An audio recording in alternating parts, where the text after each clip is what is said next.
Good morning, everyone, and welcome to the Friday edition, December 5th already, of the Mop.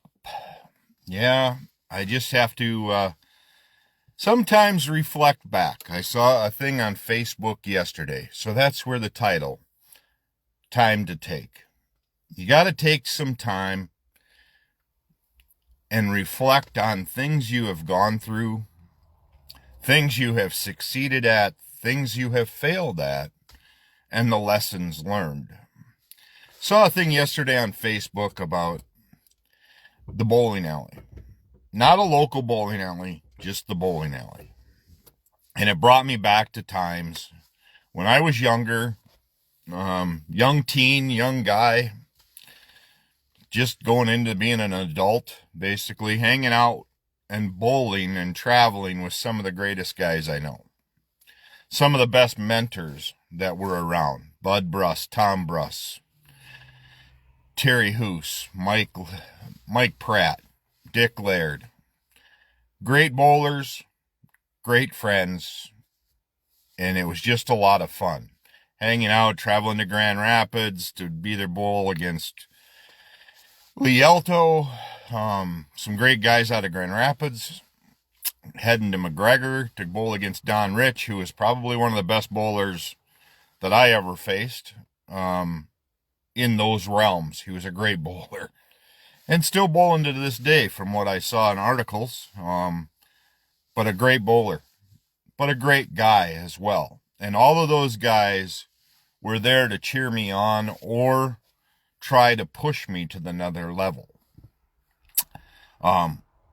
Which has brought me to where I am today. No, I'm not a pro bowler. No, I'm not good as a lot of guys. But I do a sport that I enjoy, keeps me active, and it's one of those sports that go, it's just bowling. Whatever. I would challenge anybody. I had my doctor say that once. Well, Chris, really, how active is bowling? How you can't. I said, try it. Go to the bowling alley sometime. Throw 3 games. Go to a tournament. Bowl 12 games. And see how mentally exhausted and physically exhausted you are. See, bowling brings in all of those realms.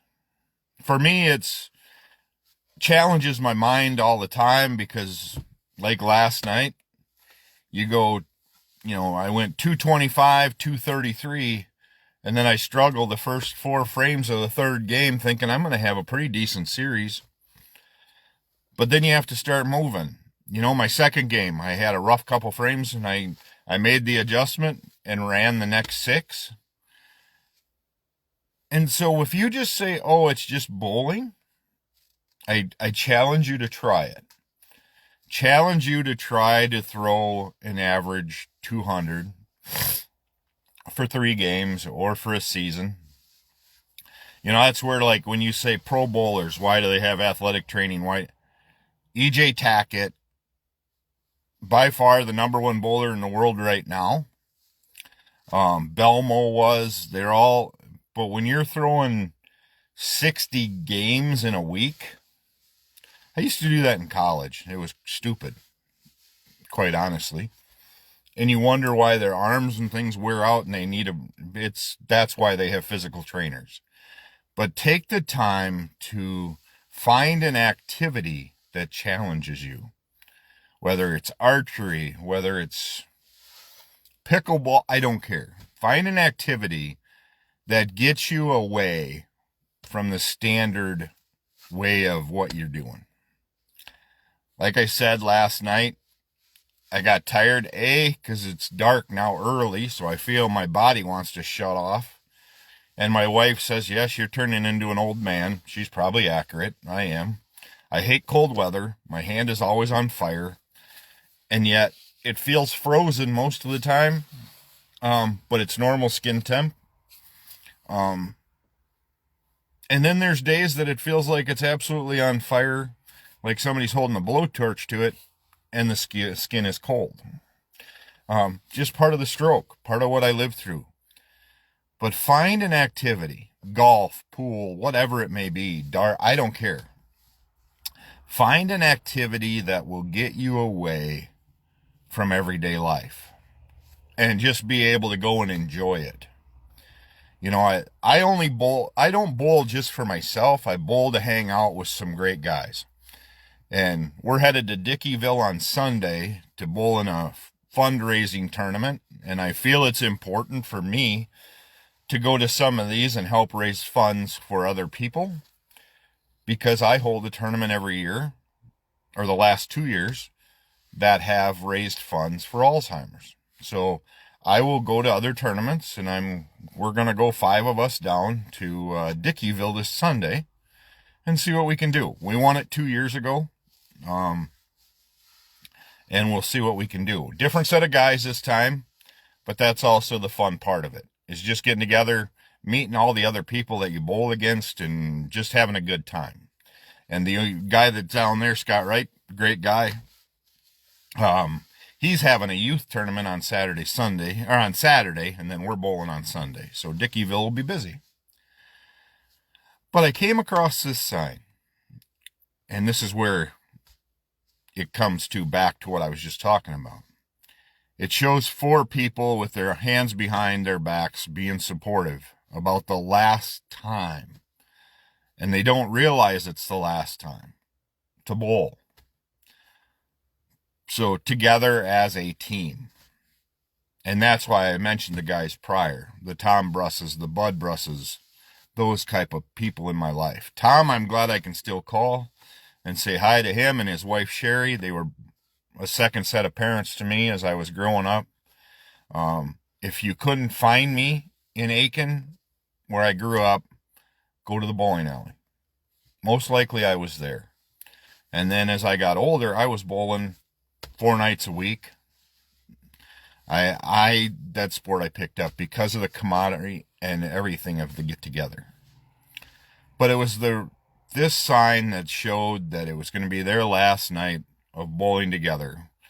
One guy all of a sudden got way more time committed to other things, and somebody else had to move because of a job, and so at first it started out as just a somber thing. They're throwing a ball, but by the end of the night, they're back to laughing, and then they're doing what they normally did as a team.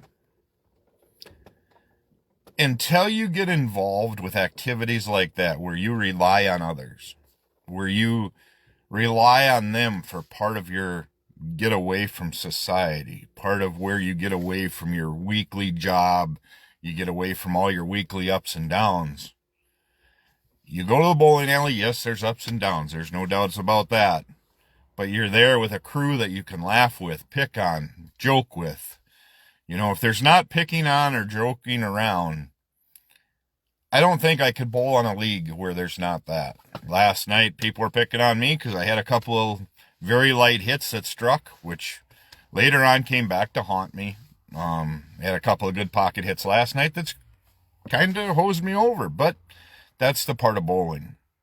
And that's the part where none of us are good enough to help along with that. Last night I shot 641. My average is up to 209 on the year. My highest average yet to date, through this time in the season. We'll see where we end. So far, I'm rolling the ball really well. I do know I've got to get downstairs and get on the treadmill and do those kind of things, which will help me mentally and physically in both aspects. But until you're involved relying on other people that you enjoy being around and you want to be around, it's tough. But bowling is that for me.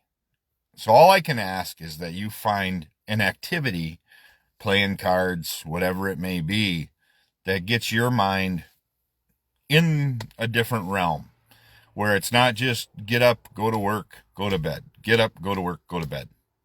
Find an activity that you can be involved in. And hopefully you have somebody like my wife, thank goodness, supports me. I bowl very few tournaments anymore. But when I do decide to, or if I do, she supports me with it. And I can't say how much I thank her for that because it means a ton. She also doesn't, well, she does mine, but I bought a new bowling ball this year, and it's not a commitment or a purchase you like to make very often. They're $250 or $200 when they're drilled and everything else, and I think I'm sitting on 5 of them right now, but a lot of them are older. I just thank everyone that I bowl with because it's so much fun. I have a lot of fun with those guys, and they get me away. They let me forget about my tendonitis in my ear. I forget about the stroke things, even though that part affects me quite a bit in my game. But I can also be around multi-ages, multi-generations, and really be humbled and honored to be part of it. So that's where I'm at today with the mop. I just wanted to come on here. I'm tired of talking about the politics portion of it. I'm sure people are tired of me talking about it. Find your activity, whether it's shooting trap, or doing whatever. Find a way to square yourself besides where it's just work. Whether it's fishing, whatever it may be, maybe find somebody that has similar interests. And if you like to shoot pool, go shoot pool. That's one activity I struggle with ever since my stroke's still coming back because I can't feel very well the stick. So pool is tough for me. But I used to love to play it. My wife loves it. She's very good at it. But I may have to start biting the bullet on that and try to get better at it again. It's the only thing you can do, learn and adapt. So, with that said, going into this weekend, take time to really count your blessings. Look back on your setbacks and how you overcame them. Look for something new in the future, something you would like to get involved in, something you would like to be a part of, that you could make the area around you better. Where could you make people or somebody's life or things better? How do you do that? How can you do that? What is there? And remember, it's tough for me to drive around Aiken or drive around Richland Center now, knowing there's quite a few homeless people around that are sleeping in tents. They're trying to get by. There's no heat maybe in this type of weather. So look back at where you are now. If you climb into a warm bed at night and you're having a hot meal, count that as a blessing. Because there are some people that are living in vehicles, living in tents right now. Can you imagine that your home is a tent? And then don't have the attitude of, well, they just need to find a job. Some of them are not able to. Take time to understand the value of what you have, that you are able to have a job and you're able to do that. But also take time to understand that not everybody is trying to scam the system. Not everybody is trying to screw people over. There's a lot of people that like to do it on purpose for gain. But these people that are on, just take your time to be compassionate for the people that need SNAP, need fuel assistance, energy assistance, whatever it may be. Take time to understand that may not be their reason, that they're lazy, whatever it may be. Because a lot of people, some of it's just pride. They don't want to be on these programs, but they have to, whether there's kids involved, whether there's whatever it may be. And it's not as simple as just finding a job or whatever you want to call them. But do not call a lot of these people lazy or whatever, because there's quite a few of them that aren't. Yes, there are a few, But take the percentages of fraud and abuse and look at them closely. That's where we're at today. Have a great day today. Take time to bless somebody today. And then moving forward this weekend, if you see the kettles are out ringing the bell this week, take time to throw just a little. Every penny counts. Everybody's probably got what, like I do, a change jar or change pocket in their vehicle. You don't use it much anyway. Just throw it in the kettle. And if you don't want to do that, maybe buy somebody's meal, whatever it may be.